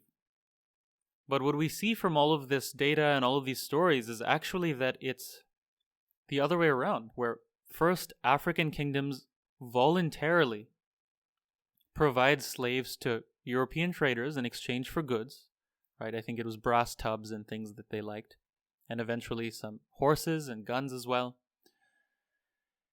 And this was the case for 200 years, or maybe even more, perhaps 300 years, because this contact was made in the 1400s. And really, it's only in the 1800s that the conquering of Africa starts. And by then, Europe has progressed, as we saw with the per capita income figures, it progressed a lot within that time. Yeah. So what I've been curious about is how did the shift from an equal partnership with African kingdoms to colonization actually happen? That's always a fascinating one, and I think it's simply by way of capabilities and power. So when Europeans first went to Africa, you may remember they were on these small ships which had like 15 to 20 people.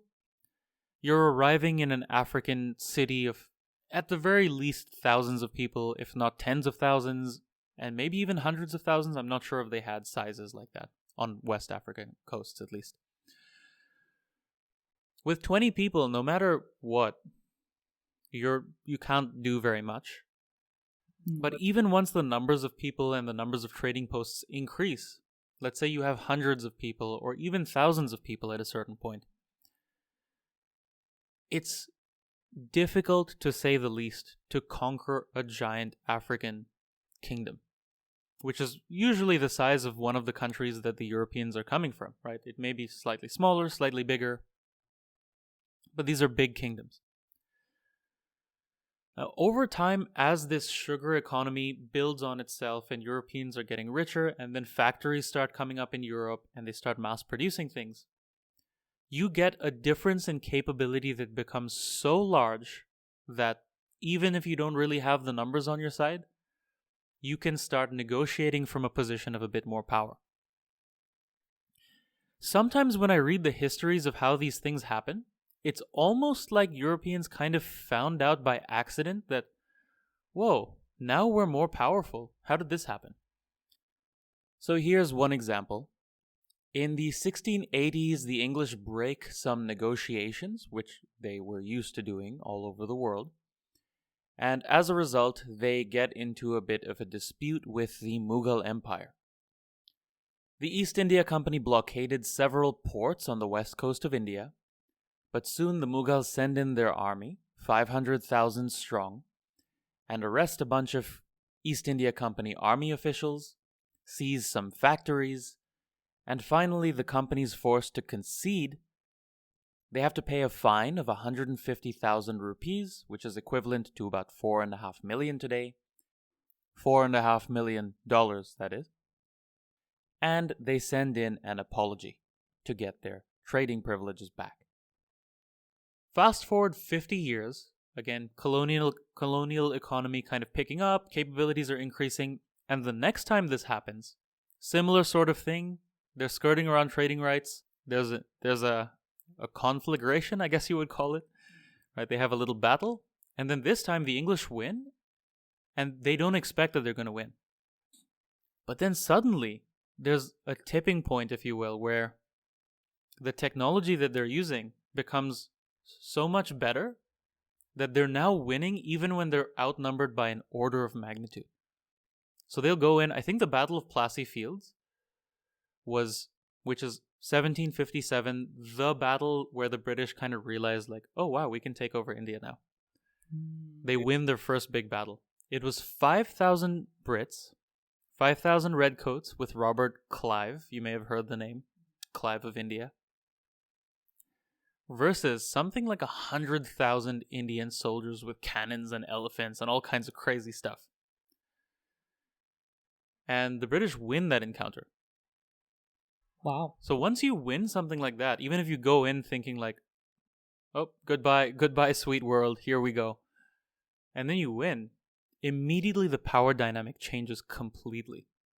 Right? You're like, oh, we are at a totally different position on the negotiating table than we were yesterday.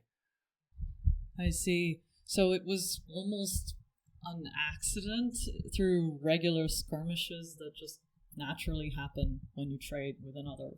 Exactly. Because these things are so common in history, right? Like little skirmishes that happen between powers. But once the skirmishes start becoming really lopsided, then everyone takes a step back and is like, whoa, what's happening here? Yeah. If I were the British, I wouldn't necessarily jump to thinking, oh, let's go and invade everything that we've already just been trading with. It seems like the deal was already fine, and there must have been this was probably the trigger that changed that mindset. Yeah. You also start to see the very earliest factories in Europe developing in this period and also growing exponentially, which leads to a higher capability as well. London goes from having 5 refineries in 1615. I believe these are sugar refineries. 5 refineries in 1615 to 30 refineries in 1670 and nearing 100 by the year 1700. So within the span of 85 years, 20 times the number of factories or sugar refineries available. And again, these employ people, put income in the hands of normal folks, increase your national capability, you learn how to make factories, things like this. I see. That was just in London? That was just in London. And I think London wasn't even the primary center of this kind of commerce. I think that was Liverpool back then. Okay. Wow. And what about invention of more weapons like guns? How much do you think that lent itself to Europe or the British really having more power? When the British were fighting their wars in India, the Indian powers were already using cannons that were capable of destroying castles and forts and stuff like that. What did happen was that the ability to produce weapons en masse increased exponentially as well as the Industrial Revolution started to take shape. 1700s, 1800s, around that time. Which is why the colonization of India and China only happens in the late 1700s, early 1800s. There are some funny stories about British soldiers who were fighting in India. The moment an Indian soldier was killed, the British would jump off their horse, throw away their weapons, and pick up the Indian one. Wow. Quantity does not equal quality. But quantity, I think it was Stalin who said this, quantity has a quality all on its own. So whereas in India and China, very fine goods were produced of the highest quality in the world, it took a blacksmith, I forget exactly what the timelines were, but I was looking into how long it took a blacksmith to produce things like a helmet or a sword or a piece of armor. And I think it was months. Like, at least weeks, if not months, if not years, depending on how intricate the thing you're making is. Which means, again, for the average person to get a sword, you would have to save up for a long time. Eventually you could get a sword, but let alone armor, most people weren't wearing like full suits of armor. It was only the people at the top of society that had that stuff. Once you can mass produce things, even if you do them in a very shitty way, right? You're not using the best materials, it breaks after 10 uses. Kind of like the commodities we all have today, right? We see all this made in China stuff. It used to be that they broke very easily, but the quantity itself had a quality all of its own, that everyone can now afford a smartphone or a piece of clothing or whatever it is. And that was the case with Europeans who took over Asia as well. I see. So even if the armies were smaller in numbers, just everybody being able to have a weapon. Yeah, and even if they lose that weapon, you can replace it very quickly. Yeah. That would seem like very disturbing. Exactly, yeah. How are these people making so much stuff, right? Everyone must have been thinking, this is ridiculous. And I don't think that neither the Indians nor the Chinese nor the Africans really knew. I don't think they had an idea of what was happening until it was already done. Yeah, that would make sense. Why would you bet on a European country suddenly having the power to conquer some of the largest kingdoms? Nobody would bet on that, really. But with the depopulation of the Americas and the growing of all this sugar and these crops, it almost seems like a given that it was going to happen, right? Eventually. Okay. Lastly, I would like to touch briefly upon the formation of the greatest superpower the world has ever known, owing itself to not only the slave trade, but to the Caribbean sugar economy as well. And, of course, you know what the greatest superpower the world has ever known is. Stars and Stripes. America. Yeah. So, if we think that India and China having 25% of the world's GDP at some for most of history is impressive, right after the end of World War II, the United States of America, by itself, produced 50% of the world's output. Damn. Yeah.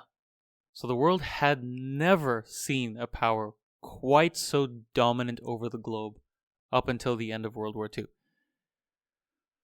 So how did the United States of America become what it is today? It's so ubiquitous in all of our lives. Perhaps the way that goods from India plus China combined were kind of common back in the world of yesteryear, right? Silks, muslin, porcelain, things like that. Or inventions from these places like gunpowder, etc. In the world of post-World War II, America infiltrated all of our lives, culturally speaking. So how did it happen?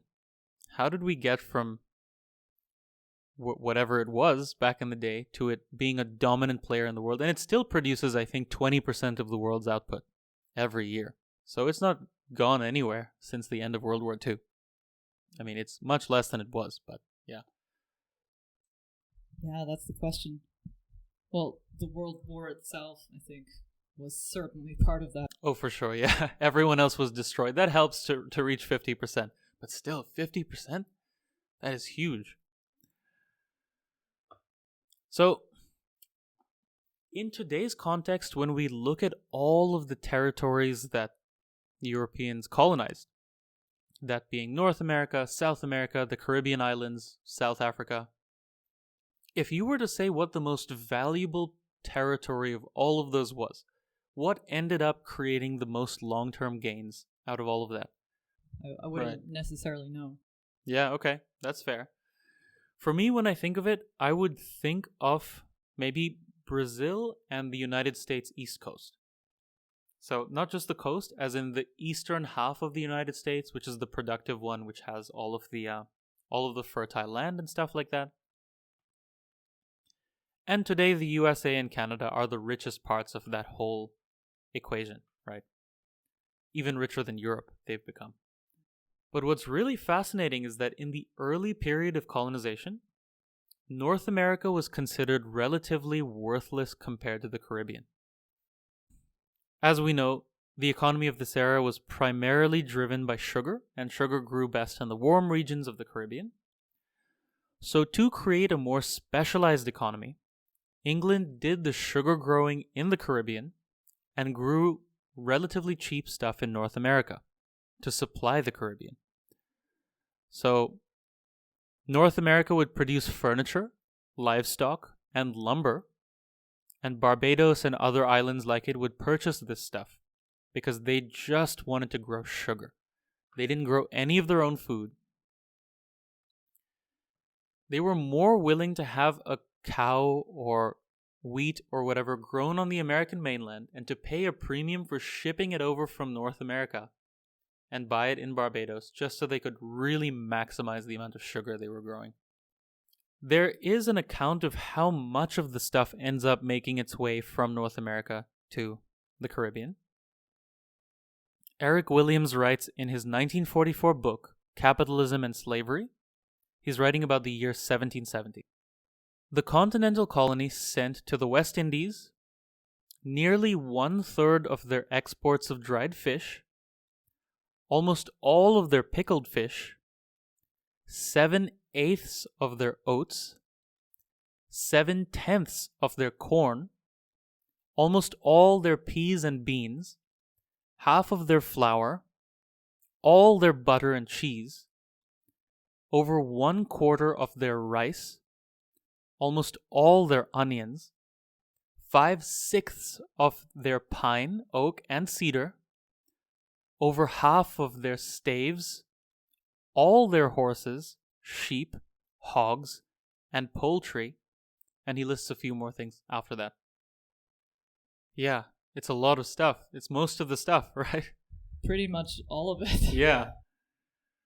So, you have this interesting global trade equation coming here, where, you know how we kind of outsource everything to Vietnam and China and now Bangladesh and India to some extent as well, and all of the food and the cheaper goods and stuff are coming from these countries.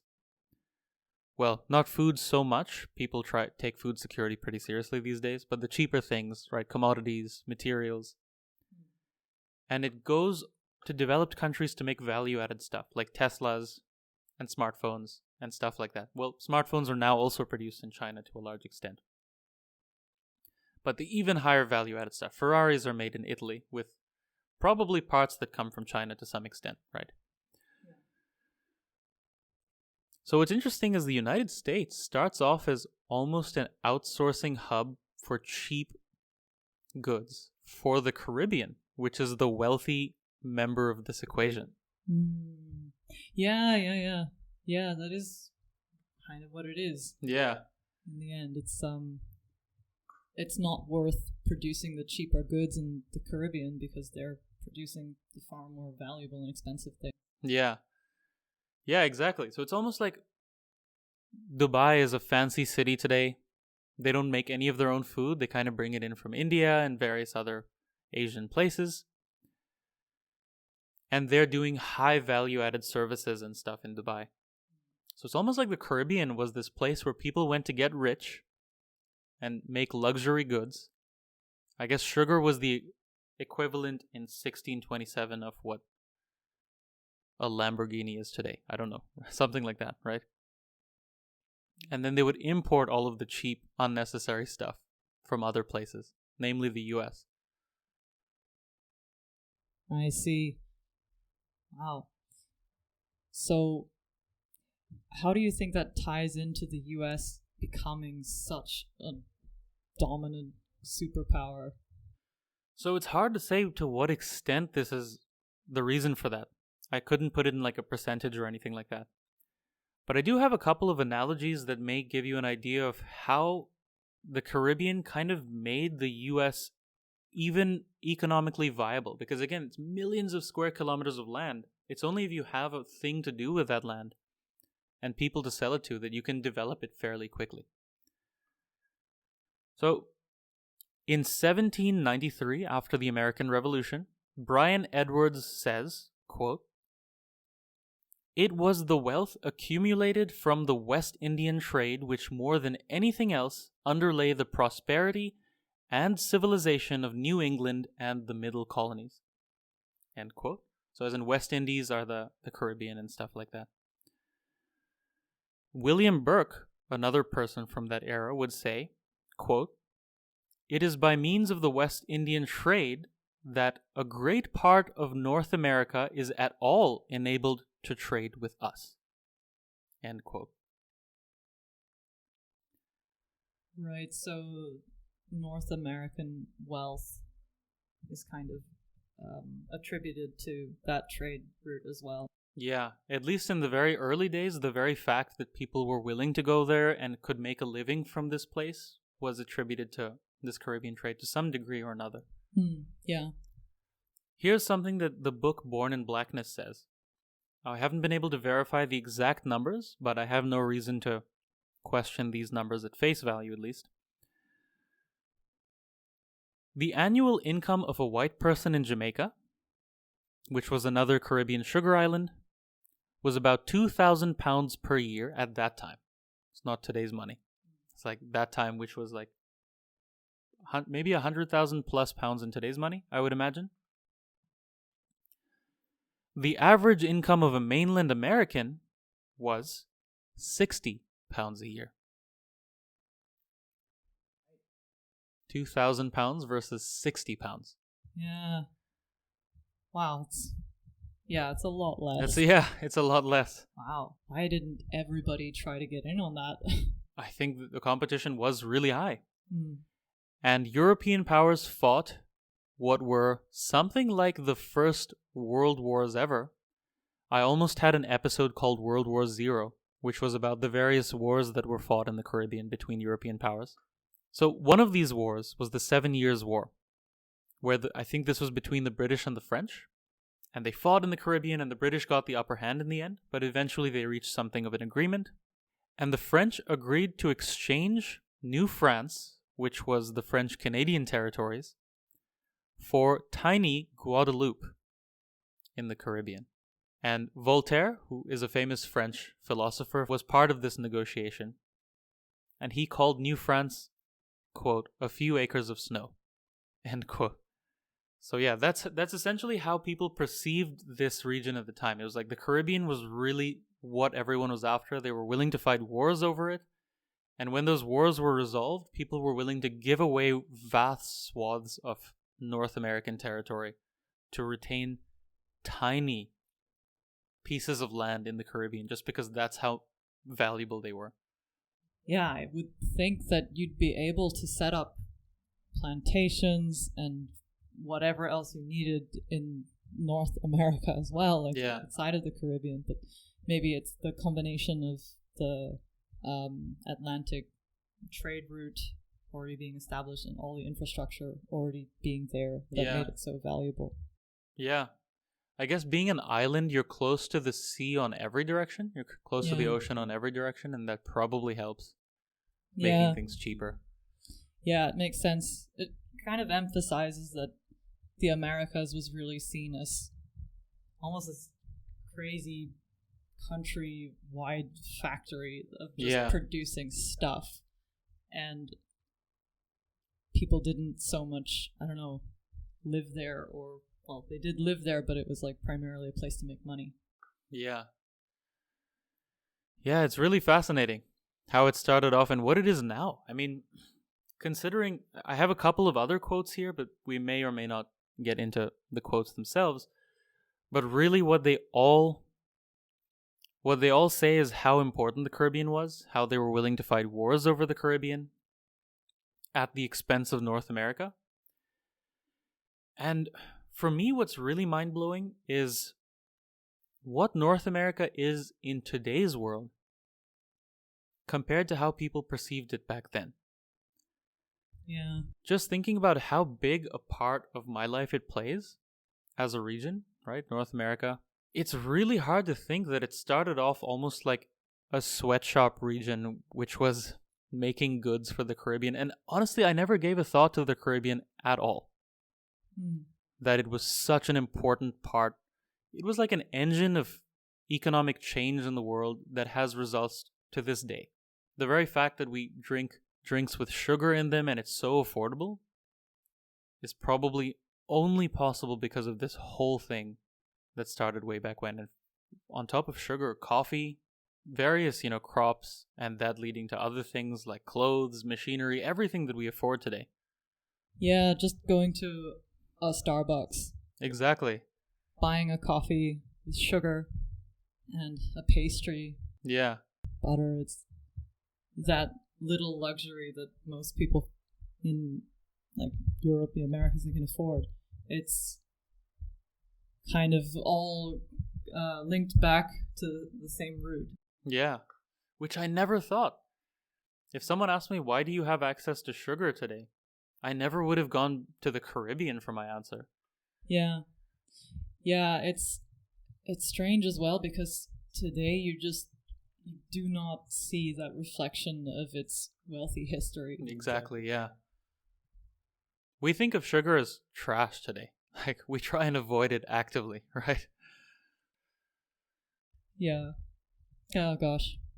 Maybe sugar was a mistake. Yeah, exactly. We should have gone for something else. But yeah.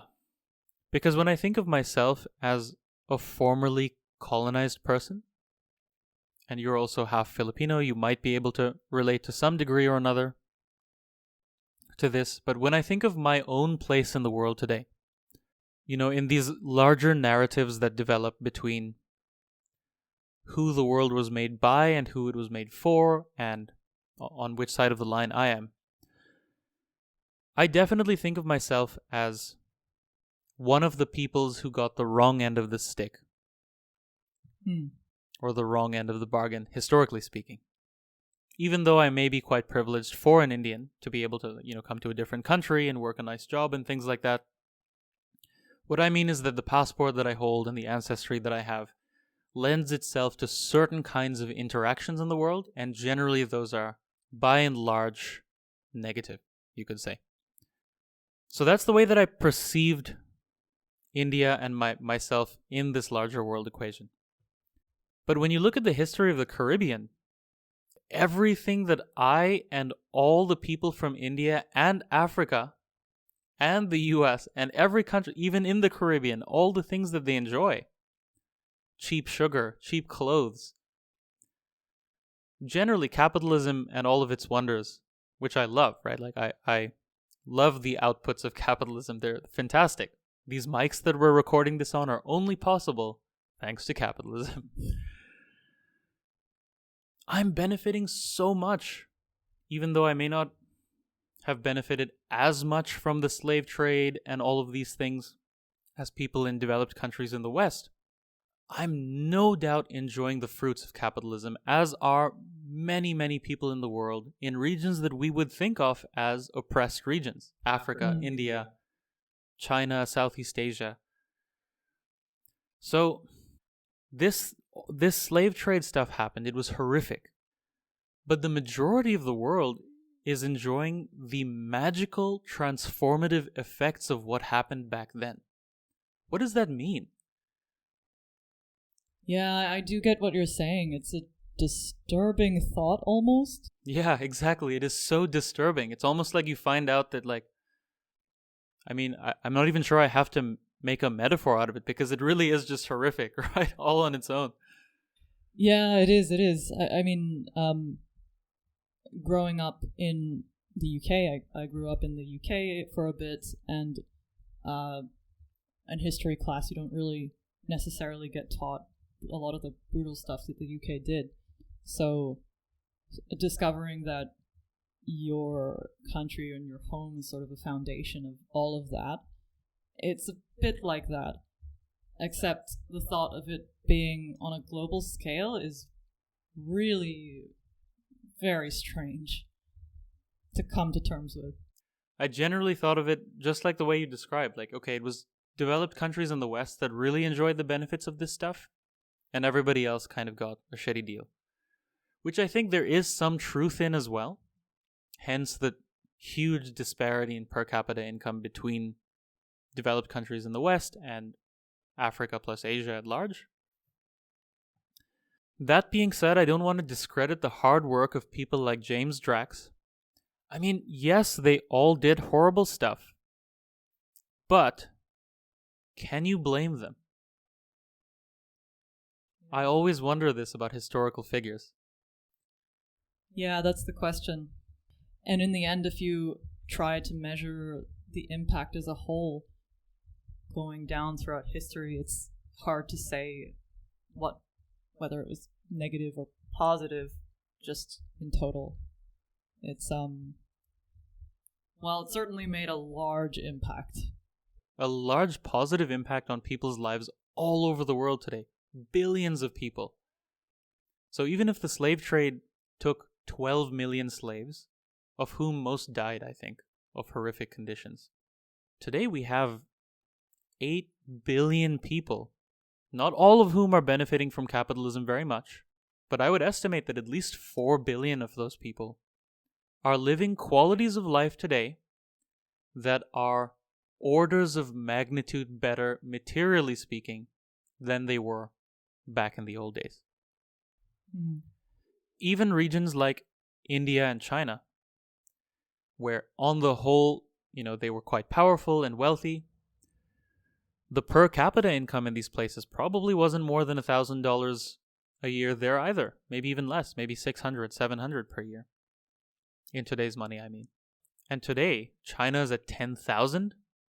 India is at 2,600, 2,700, something like that. And they're both growing rapidly. Africans are also doing much better today. Again, not all of them, not all countries, but certain regions in Africa are doing much better today, materially speaking, than they were back then. Not to mention that African kings and societies were complicit in the slave trade. They weren't the victims of it. They were making money from it just like Europeans were. So yeah, that leads me to question a little bit the narrative we have today. The blame game that we play. But yeah, I'm not quite sure where I land at the end of that. Yeah, it's a lot to think about. I think in the end, there are so many factors at play here. Like, we can do the thought experiment of what would have happened if the Native American populations didn't die. So many of them didn't die from disease. And would we have reached a similar level of quality of life, like living standards for the average person eventually?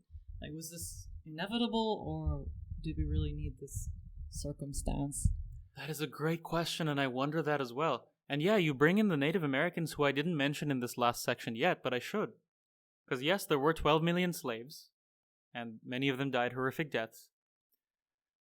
But there were also 50 million Native Americans, 90% of whom probably died of disease, and their death also paved the way for the capitalist world that we live in today. So, in a way, all of the things that we enjoy today are built on a mountain of skulls. And yeah, to your question around would this have happened if that, if the whole depopulation of the Americas didn't happen, my guess, and I don't think anyone is really able to prove this, and I've looked for it on the internet, various historians have different perspectives, economists have different perspectives on how things would have gone. But I'm going to put in my amateur opinion here and just say, I don't think it would have happened, or if it did, we would be way, way further back along whatever, trail of progress this is supposed to be. We would be hundreds of years behind. And the reason I believe this is simply because of compounding growth. So you know how we saw that one economist/historian had estimated that 15% of France's growth had come from its colonies in the Caribbean? So compound a 15% difference in growth, and let's see what we get. I mean, I can literally... So I'm going to pick up my phone and try this right now. Do you want to try and take a guess at what kind of difference you end up with? It would be a massive difference. It would be huge, right? I don't know, 10 times more. Okay, let's try and find out. So I'm going to start with 1. So let's go with 1.05 to the power of 400. 400 years seems like an okay time. Yeah. Okay. 5% growth over 400 years is 299 million. And if I go with 1.055, I get 2 billion. Yeah, I just calculated it as well. Yes. 2 billion, right? Yeah. Bloody hell. So, yeah. This is the reason I think that we wouldn't be anywhere near where we are now if the Caribbean hadn't come into the equation. Yeah, I mean, there's no way of knowing, but... There's no way of knowing. You can only guess. Yeah, if you had to guess. I mean, it certainly wouldn't be the same. Yeah. Given how much it changed the whole world. Yeah. So, that's all I had for today in this episode of Draxter's Laboratory. Lastly, thank you so much, Kat, for coming to the podcast and hanging out. I think that it turned out to be something much cooler and more conversational than it would have been if it was just me talking. So, thank you. And I hope we get to do this again sometime. I hope so too. Thank you so much for inviting me. This has been Ashrit Parvangada's Tipping Points. See you next time.